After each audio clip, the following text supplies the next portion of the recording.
Hello and welcome to FPL Malvo. My name's Andy and it's my team selection video ahead of Game Week 8 for you today. If you haven't seen my wildcard video, I'll pop a link in the description for that.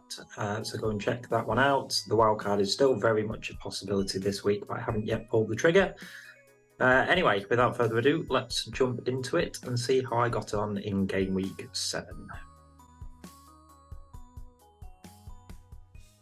And pretty poorly is the answer. 49 points overall, quite a big red arrow down to outside the top 600k. To start off with then, I made a transfer. I was saying last week I was probably going to roll. I actually ended up having I think I had 3 yellow flag players, and then I had Chilwell, who was red flagged. I got rid of Chilwell and I brought in Matty Cash. I sort of felt like I didn't have much of a choice on that. I was basically worried I wouldn't have enough players to play the game week. All I would need is one of, Saka, Maddison, or Botman to be missing out. And yeah, I was really struggling. So it seemed the sensible thing to get rid of the player who was guaranteed to be out. I always kind of had Udogie as the guy that I was eyeing up as my Chilwell replacement. Matty Cash, I just think, has been so attacking this season that he just looks a really good option. He occasionally plays on the right wing, most of the time at right back, just absolutely bombs forward. Gets himself in the box a bit as well, takes the odd shot on. So yeah, that was my change. And it worked out in that regard because he actually got an assist and 6 points. Trippier, again, superb. Honestly, I think he's borderline essential at the moment. I think that's nearly 40 points in 3 game weeks that he's got for me. And Bayer, I actually started Botman, but his injury means that Bayer came off my bench. 2 points from him. It kind of showed why I didn't want to play him from the start anyway.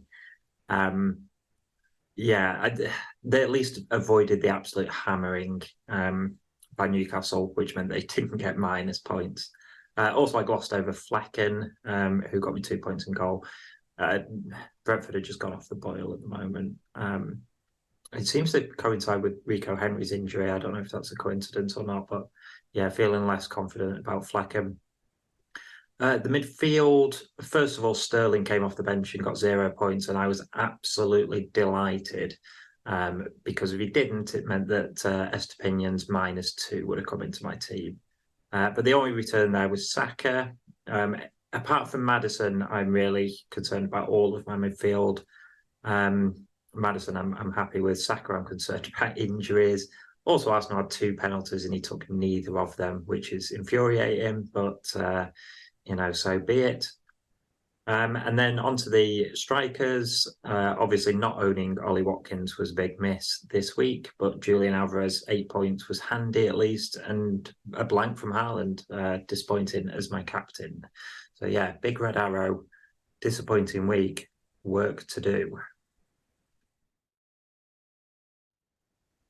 So before I show you my team for next week, I wanted to very quickly talk about Son, who I can't get into my team along with Mohamed Salah in the next few weeks. Like, I've had a look at loads of different permutations and it's just, it's too many hits, or I'm bringing in really weak players that I can't save enough money basically without really sacrificing my team. I'm not happy to do it basically.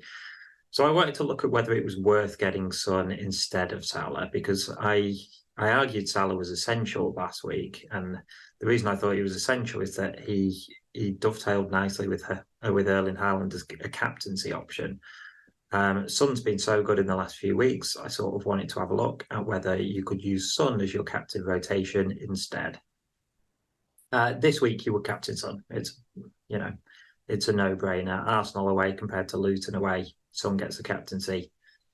Now, the problem that I have is that I don't think I'll captain Son in any other match in this run up to game week 16 that I'm looking at here. I think I would captain Haaland every single week in those, whereas Salah, I would captain quite a lot of them. Fulham up next with a nice fixture for Spurs, but honestly, Brighton's defence has looked a bit of a mess. And Haaland at home. I'd still stick with Haaland for that one. United away compared to Crystal Palace away. Spurs have the better fixture, but again, it's the same thing really. United have looked a bit of a mess in defence. Haaland got a hat-trick in the reverse fixture last year. Won't rule it out again. Bournemouth, I think, is a better fixture than Chelsea. Chelsea and Wolves. Wolves is probably just about a better fixture, but there's not enough in that would go against Haaland. Even the Liverpool home match, which is a week I'd like to avoid captaining Haaland. Spurs have got Villa, which is a tough game. Villa have looked really good this season. Then they play each other. In fairness, West Ham at home, I probably would captain Son instead of Villa away. But again, I would go back to Haaland for Luton away when Spurs have Newcastle. So if I'm looking at getting in Son instead of getting in Salah so that I can rotate the captaincy, well, I've picked 2 weeks over the next 8 that would actually captain Son in. So although I really would love to own him, I can't do it. I can't do it without pulling the wildcard button. And at the moment, I don't know if I'm just being stubborn, but I still don't want to play the wildcard. So this is how my team is looking for next week. And I'll be honest, it looks pretty poor. So in goal, I'll be starting Turner. I prefer the Crystal Palace fixture to the United one. United have been poor, but Eze's out and Elise's out. So Crystal Palace a little blunted, I think, in attack at the moment. The defence, I mean, Wolves away, West Ham away, they aren't the easiest fixtures, but I certainly don't mind playing both. Trippier keeps getting assists, so let's have fingers crossed for another assist there because I'm not convinced about the clean sheet. And then Estupiñán, I'm going to have to play against Liverpool. I'm not playing Bayer against Chelsea, and I think Botman has pretty much been ruled out until after the international break now. So hopefully he'll just miss this week, and then after the international break, he'll be fit again to come back in my team. That Liverpool fixture, again, don't think they'll keep clean sheet, so I'm really hoping for an attacking return there. But yeah, it's so attacking that there's definitely a chance of that. The midfield, and this is the real problem for me, I guess. Mbeumo, Sterling, Rashford, they all look like terrible options at the moment. The fixtures aren't that bad for either of them, for any of them, really. I mean, Brentford and United are playing each other and they both look pretty poor recently. Sterling playing Burnley, they got the first win this week against Luton, but it's still a fixture you quite like to target. But in all honesty, I want all 3 of those out of my team. Saka went off injured in the Champions League. He's been obviously nursing an injury for a few weeks now, which Arsenal have kind of played him through. He keeps coming off slightly early, often kind of limping off the pitch. I don't know whether they'll try and get him through that City game and then he won't go to the international break, or whether it's a longer injury and he's actually going to miss out. If he misses out and it's likely to be longer term, I mean, even if it's short term, I'd probably just have to take him out of my team because I can't afford just to bench him because my bench is so weak.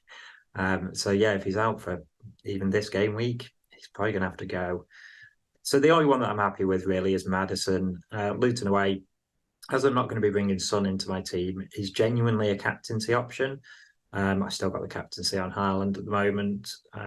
But yeah, I might just have to be a little braver there and pick Maddison. And up front, we've got Alvarez and we've got Erling Haaland. Now, I'm not going to do a big transfer plans thing because I really have no sort of idea or fixed idea what I'm going to do. I think that Saka injury is going to affect it massively. I think if Saka's out, then I'm just going to bring Diaby in for Saka. That leaves me enough money in the bank to get rid of Rashford and Sterling next week, take a hit. I'd bring in Mohamed Salah. Gordon would be my mate way as well. I'd bring in Gordon this week if he wasn't suspended. I'd take a hit and I'd get rid of 2 of them. if Saka is fit, I could still stick with the plan. I could maybe get rid of Rashford, whichever one I think will score least this week, because I'm planning on getting rid of all three of them in the next few weeks. And yeah, Diaby, I think, is the midfielder outside of Salah that I want most. There's loads of other good options as well, like the West Ham boys, Ward-Prowse and Bowen. Yeah, Gordon I like. Neto I don't mind either. Also, Neto plays 90 minutes every single week for Wolves, so he's an option. In a couple of game weeks, Matoma's fixtures change. So yeah, there's good options in there, but they all have to go, I think. If I was putting money on it now, I would say that Saka will be ruled out, and I will probably bring in Diaby. So yeah, it's a week where I've really got my fingers crossed for a good week. About the wild card, incidentally, I don't think I'm gonna do it. The wildcard team does look considerably better than my team. However, I think week 10 is the best week to wildcard. I think that's when the fixture swing really kicks in. And I look at my wildcard team, it had no Brighton in there. They've got 2 tough fixtures coming up, but after that, their run looks really good. It's got 1 Liverpool in there. I think for Liverpool's fixtures, you'd want more in a couple of game weeks.